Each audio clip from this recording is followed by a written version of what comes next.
దక్షిణ అమెరికాలోని చిలీలో విస్తరించి ఉన్న అటకామా ఎడారికి పలు ప్రత్యేకతలున్నాయి. ఇది అత్యంత పొడి ఎడారి. ఇప్పటి వరకు వర్షం చుక్క ఎరుగని ప్రాంతాలు కూడా ఈ ఎడారిలో ఉన్నాయి. అలాగే అత్యంత అందమైన ఎడారి కూడా ఇదే. అటు ఆండీస్ పర్వతాలు, ఇటు పసిఫిక్ మహాసముద్రం నడుమ సన్నగా పొడవుగా విస్తరించి ఉంటుంది.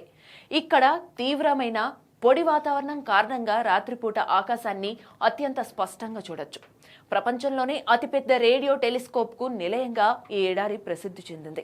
సాధారణంగా బీడుగా ఉండే ఈ అటకామా ఎడారి ప్రాంతం శీతాకాలంలో దక్షిణార్ధగోళంలో గణనీయంగా పెరిగిన వర్షపాతం కారణంగా ఇప్పుడు రంగురంగుల అందమైన అడవి పూలతో తీవాచీలా కనువిందు చేస్తుంది.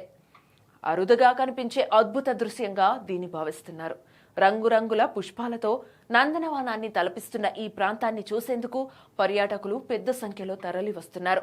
అయితే వర్షాలు పడే సమయంలో వికసించే ఈ పూలు ఎడారిలో శాశ్వతంగా ఉండవు. వేసవి సమయానికి చాలా పుష్పాలు కనుమరుగవుతాయి. సగటు కన్నా ఎక్కువ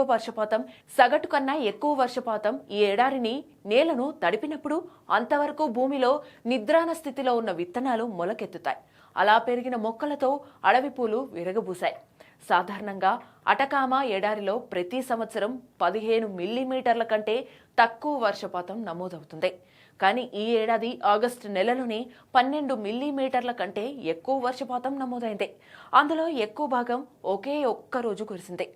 అంతకుముందు జూన్ నెలలో ఈ ఎడారి ప్రాంతమంతటినీ మంచు కప్పేయడం కనిపించింది. సాధారణంగా ఎడారిలో అనూహ్యమైన అరుదైన అధిక వర్షపాతం, అధిక హిమపాతం అక్కడి నేలలో నిద్రాణంగా ఉన్న విత్తనాలను మేల్కొల్పాయి. అద్భుతమైన అడవి పూల తివాచీలు ఏర్పడటానికి దోహదం చేశాయి. ఈ అద్భుతమైన పువ్వుల వికాసం సాధారణంగా ఆగస్టు నెలాఖరు నుంచి నవంబర్ 2వ వారం వరకు ఉంటుంది. 200 కంటే ఎక్కువ విభిన్న రకాల అడవి పువ్వులతో ఇది ఆవిష్కృతమవుతుంది. అయితే వీటిలో కొన్ని జాతుల పూలు ప్రపంచంలో మరెక్కడా పెరగవు. 2024లో కూడా ఈ ప్రాంతంలో అధిక వర్షపాతం కారణంగా ఈ అరుదైన పుష్ప సోయగం కనిపించింది. ఈ దృశ్యం మరికొన్ని వారాల పాటు ఉంటుంది.